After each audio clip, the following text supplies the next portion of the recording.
Creo que si algo tenemos en común en este canal es nuestro amor y la pasión que sentimos por las cosas cozy, y creo que muchas de nosotras compartimos también nuestro amor por la literatura infantil, por los cómics infantiles, que nos hacen sentir muy bien y que nos calientan el corazoncito. Así que en este vídeo quería traeros algunos cómics que creo que tienen un poco esa energía. Son algunos de ellos mis cómics favoritos y todos ellos comparten una cualidad común, que son cómics tiernos, que son todo lo que necesitas leer en un día en el que estés bajito de ánimo, si necesites animarte, que necesites leer una historia entrañable con ilustraciones preciosas que te hagan sumergirte en un mundo mágico. Todos estos cómics tienen esas características, así que espero que os encanten estas recomendaciones. Están destinados un poco al público infantil, entonces sí que es verdad que algunos de ellos intentan hacer entender a los niños algunas cosas de la vida que puede costar entender y que es más fácil transmitírselos a través de historias bonitas, historias imaginativas, que puedan también ellos sumergirse un poco en ese universo y divertirse con la lectura, pero que al mismo tiempo también reciban algún tipo de aprendizaje. Así que sí, vamos a ellos. Voy a enseñar algunos de mis cómics cozy favoritos. Quería hacer como una lista completa con varios títulos que tuviesen un poco las mismas características, entonces algunos de ellos ya se los he mencionado a lo largo del canal, pero otros van a ser nuevos. Uno de ellos, por ejemplo, que ya os he mencionado bastante en el canal, es la saga de Garlic o la saga de Ajo.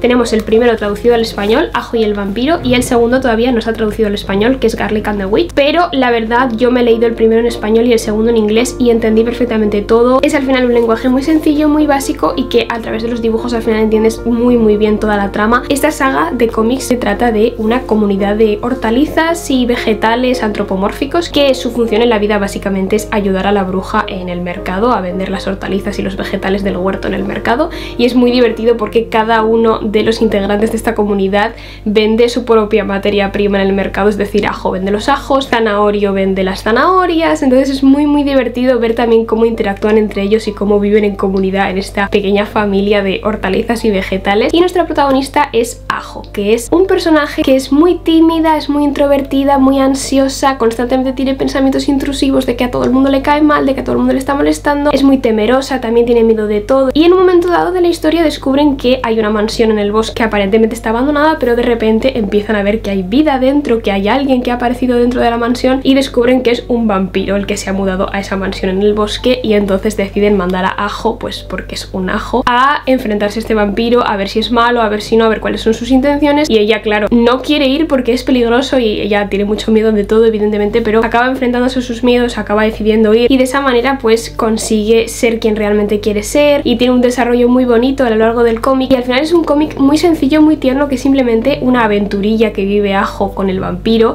pero transmite un mensaje muy bonito de anteponerte un poco a tus miedos, de aprender a ser tú misma, de ser valiente cuando tienes que serlo, de proteger a los tuyos, de lealtad, de amistad, y transmite también una sensación muy bonita de comunidad por cómo todos al final se apoyan unos a otros, cómo viven todos juntos. Y el segundo, Garlic and the Witch, es mi favorito. El primero la verdad me gustó muchísimo, pero es más como una aventurilla un poquito más sencilla, pero el segundo me encantó porque indaga mucho más en la historia de los vegetales, en cómo llegaron a ser vegetales. Se centra también mucho más en el personaje de la bruja, que es un personaje que a mí me llamó muchísimo la atención del primero. Él cuenta un poquito su historia, su pasado, cómo funciona su poder, cómo está ligado su poder a la naturaleza. Este segundo tomo se centra en eso, en cómo Ajo va conociendo su propia naturaleza y va entendiendo por qué es lo que es y cómo ha llegado a ser lo que es. En ese sentido siento que es mucho más psicológicamente profundo el segundo, y siento que es mucho más bonito y que te hace encariñarte muchísimo más con los personajes. Y también de igual forma las ilustraciones del segundo tomo me apasionaron, me emocionaron, me obsesionaron, porque se puede ver también pues cómo es la cabañita de la bruja, que es así como una especie de madriguera brujil con ramos de plantas secas colgadas por todas partes, pequeños cachivaches de los viajes que ha vivido la bruja. Es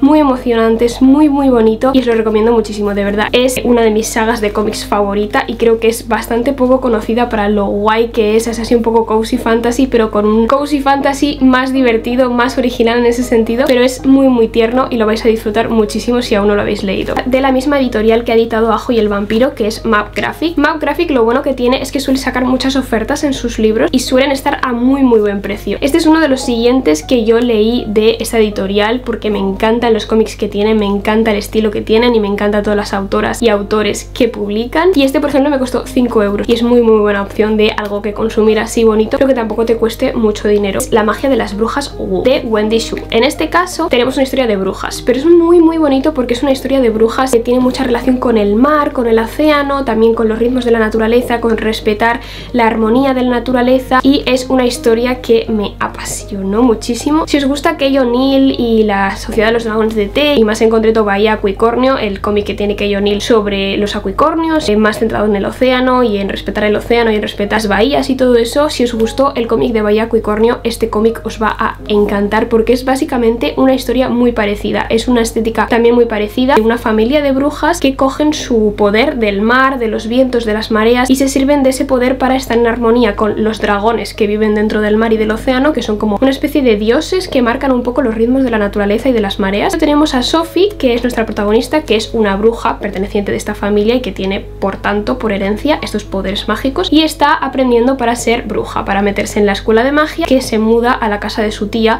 en el mar, en la costa, en una islita preciosa, todo súper bonito, escenarios maravillosos, idílicos, donde tiene que practicar antes de su gran examen para entrar en la escuela de magia. Y allí estará con su prima Sage y con su tía abuela Lan, que la entrenarán un poco para que consiga aprobar este examen. Lo más característico que tiene Sophie en esta historia es que está muy marcada por su propia psicología. Constantemente piensa que va a fracasar, constantemente es muy perfeccionista, piensa que tiene que impresionar a los demás, piensa que constantemente necesita ser la mejor en todo, constantemente esos pensamientos intrusivos le va fustigando de manera que no consigue avanzar, no consigue perfeccionar su técnica para que los hechizos hagan correctamente y empieza a entrar en un bucle de pensar que es un fracaso, que nunca va a conseguir lo que quiere y de esa manera pues empieza un poco su conflicto interno, que de eso va el cómic. Al final ella tendrá que superar para conseguir lo que quiere conseguir, que es ser una buena bruja. En uno de esos momentos en los que ella necesita saber hacer magia, lanza un hechizo al mar que provoca que aparezca un dragón del mar que se ha perdido y que siga un poco las mareas que ha creado Sophie. Los dragones en esta historia pueden tomar forma humana o pueden quedarse con su forma de dragón, que pasa un poco igual en el lore de Kay O'Neill, de la Sociedad de los Dragones de Té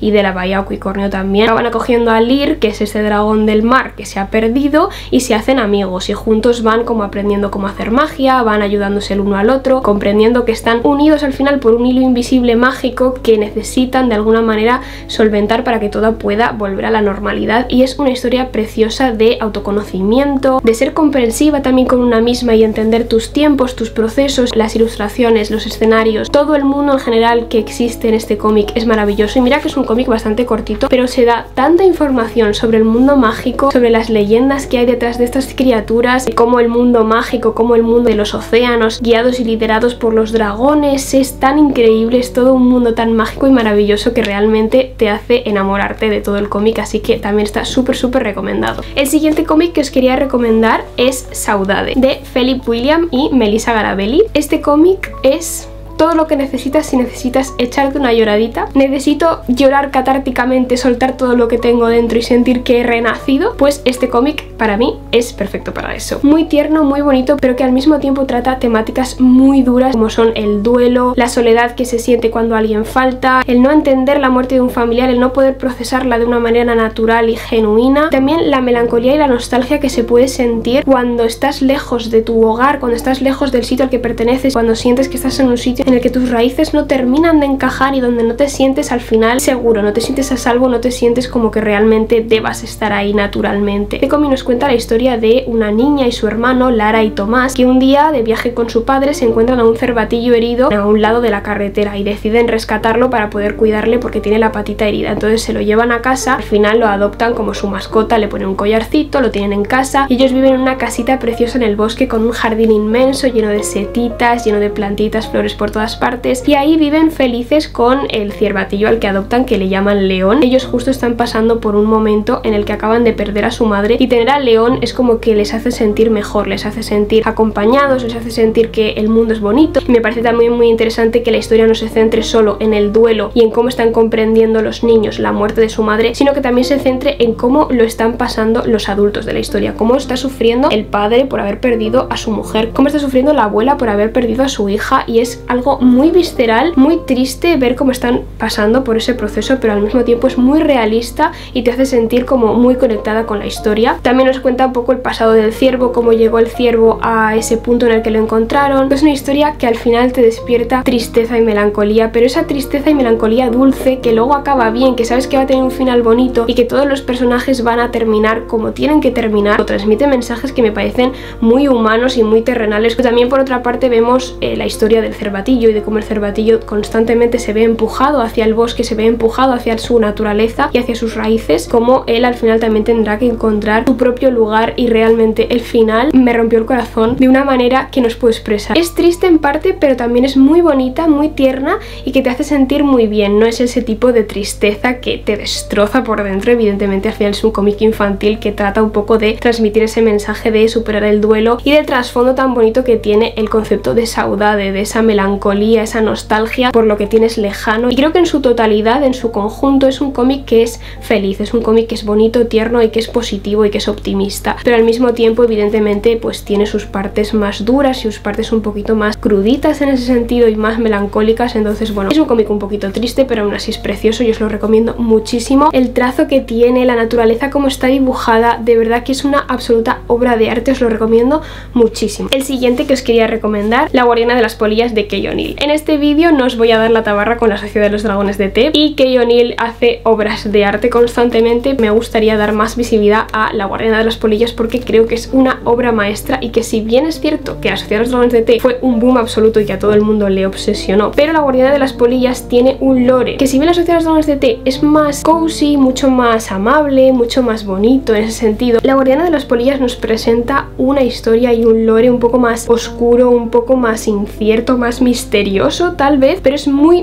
interesante. Tiene toda esa estética tan poderosa de fantasía original que tiene Kay O'Neill, pero en un lore muy diferente y muy especial. Vemos a nuestra protagonista, que es Anya. Ella vive como en una especie de comunidad donde hay mucha oscuridad y donde al final tienen un modo de vida muy basado en esa naturaleza que les rodea. Para ello existen las polillas lunares, que son unas criaturas luminosas que polinizan la flor nocturna, que es básicamente un árbol mágico que ayuda a esta tribu a sobrevivir en las condiciones en las que están. Entonces siempre se elige a una persona para que sea la guardiana de esas polillas y puedan realizar correctamente su labor de polinizar la flor nocturna, porque es algo esencial para que la comunidad pueda sobrevivir, aprendiendo para ser la guardiana de las polillas, la próxima guardiana de las polillas. Pero en sus viajes, mientras está haciendo su labor como guardiana de las polillas, y al final se va sintiendo como un poco consumida por toda esa oscuridad, por todas esas noches gélidas sola en el desierto llevando el farol con las polillas, un proceso de cómo va conociendo diferentes personas, diferentes costumbres, diferentes comunidades, y cómo ella tendrá que encontrar su lugar en el mundo con toda la estética maravillosa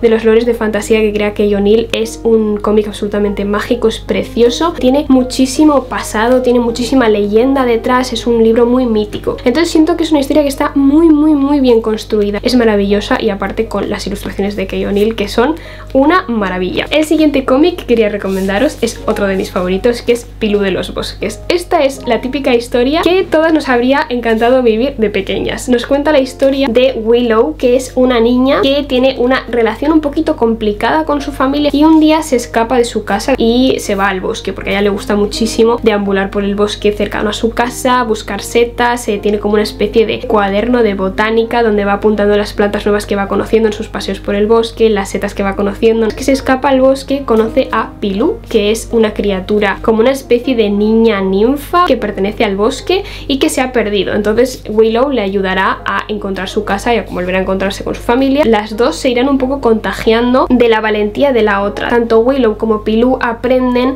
a superar sus propias inseguridades y a superar sus propios problemas aprendiendo de la otra. Yo por lo menos soñaba con que me pasara esto de pequeña, con irme un día al bosque, perderme por el bosque y encontrarme con una niña árbol, que nos hacemos besties y empezamos a tener aventuras por el bosque. Y eso es básicamente Pilú de los bosques. Las dos protagonistas, tanto Willow como Pilú, son ideales, que las dos llevan consigo mensajes muy bonitos y que es tan precioso ver cómo se conocen y cómo una de la otra va aprendiendo diferentes aprendizajes, va aprendiendo a conocerse a sí misma, a apreciar también lo que tienen en comparación con lo que no tiene la otra. Y si os gustan esas historias de criaturas del bosque, rincones secretos que tiene el bosque, este cómic es para vosotras, porque os va a emocionar muchísimo y os vais a enamorar de la historia totalmente. Los siguientes cómics que quería recomendaros, que es realmente una saga de cómics, son creo que la perfecta lectura otoñal, que yo por lo menos ha sido mi lectura favorita este otoño. Son los cómics de Ellie y Gastón. Creo que traducidos al español solo hay estos dos, pero me parece que en francés tenemos alguno más. Parecido al Pilú de los bosques, también va un poco de la naturaleza del bosque, de los guardianes del bosque y demás, pero siempre están ambientados en una naturaleza tan otoñal. De hecho, el primero es El espíritu del otoño. La saga de cómics básicamente trata de Ellie y Gastón, que son una niña y su gato, las aventurillas que van viviendo en el bosque cercano a la casa de su abuela. En el primero, por ejemplo, vemos cómo tienen que pasar las vacaciones de verano en la casa de su abuela. El espíritu del otoño se escapa escapa y empieza a quitarle todas las hojas a los árboles y empieza como que se equivoca de estación y empieza a traer el otoño antes de tiempo. Tendrán que atrapar al espíritu del otoño para que deje de traer el otoño antes de tiempo y de matar al bosque, básicamente. Es una historia muy divertida y sobre todo lo que más me gustó es los colores, la ilustración, el cómo te ambienta totalmente en un escenario totalmente otoñal, un bosque de ocres, de naranjas, de marrones, es absolutamente precioso, la elección de colores es maravillosa. Y en el segundo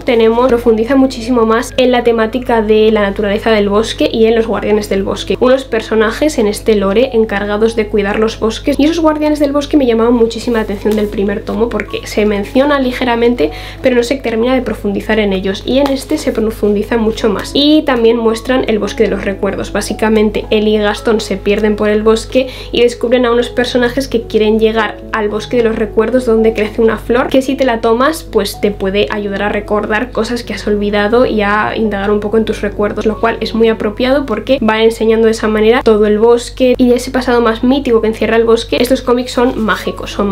creo que es la mejor lectura para otoño porque son muy amenos, muy entretenidos, muy divertidos, te hacen sentirte un poco que estás cuidando realmente a tu niña interior, que le estás dando historias imaginativas para imaginarse cosas. Luego estas historias se te quedan dentro. Cuando vas al bosque, cuando vas a la naturaleza, me voy imaginando los elementos que salen en estos cómics, me voy imaginando que a mí me pasen estas aventuras como a ellos. Es una manera también de reconectar con tu niña interior que me parece súper sano y súper bonito, así que si estáis un poco en ese proceso y queréis leer algo entretenido, bonito y otoñal, os recomiendo muchísimo los cómics de Ellie y Gaston. Y ya para terminar, el último cómic cozy que quería recomendaros es Los diarios de Cereza. Son unos cómics muy bonitos que narran las aventuras de Cereza. Ella quiere ser escritora y para ser escritora ella tiene que aprender a observar su realidad. Va por la calle y va anotando la vida de las personas. Creo que es un hábito muy bonito que te hace trabajar mucho con la cabeza y trabajar mucho la creatividad en un entorno al final muy rutinario, muy cotidiano, pero que oye, cualquier momento es bueno para inventarse historias, sobre todo las personas que queremos ser escritoras y que nos gusta escribir, inventarnos historias y demás. Pues creo que nos vamos a sentir muy identificadas siempre con Cereza porque ella al final es una niña que quiere ser escritora y que simplemente está aprendiendo a ser escritora. Un día descubre a un hombre que todos los días hace la misma rutina de aparecer en el bosque con un bote de pintura y un loro al hombro. Entonces a ella le empieza a parecer sospechoso que todos los días este señor haga la misma rutina. Empieza tanto ella como sus amigas a investigar y cómo se va desencadenando la historia me pareció muy tierno, una historia preciosa que te calienta muchísimo el corazoncito, y lo disfruté muchísimo porque al final es un cómic en el que vamos viendo las anotaciones de Cereza. No es simplemente una historia que nos van contando, una novela gráfica donde nos van contando las aventuras de Cereza. Vamos viendo las anotaciones propias que ella va haciendo mientras está emprendiendo a ser escritora, pues cómo va anotando, cómo va añadiendo fotografías. Entonces es como también un poco asomarnos al diario de Cereza. Creo que realmente en cuanto a diseño y cuanto a edición del cómic está muy trabajado, así que súper recomendado. Espero que os haya encantado este vídeo, espero que os haya dado ganas de leer alguno de estos cómics. Pido por favor que si alguno os ha llamado la atención le deis una oportunidad, aunque tal vez no os gusten los cómics, aunque seáis más reticentes en cuanto a literatura infantil, y que muchos de estos cómics están en bibliotecas públicas, los podéis conseguir gratis, que probéis a ver lo que sentís con la literatura infantil y con los cómics infantiles, porque creo que os van a hacer ver el mundo de diferente manera y que vais a poder aprender muchísimas cosas de la literatura infantil. Si tenéis más cómics de este estilo que me queréis recomendar, pues por supuesto siempre aceptamos recomendaciones nuevas y nos vemos en el siguiente vídeo.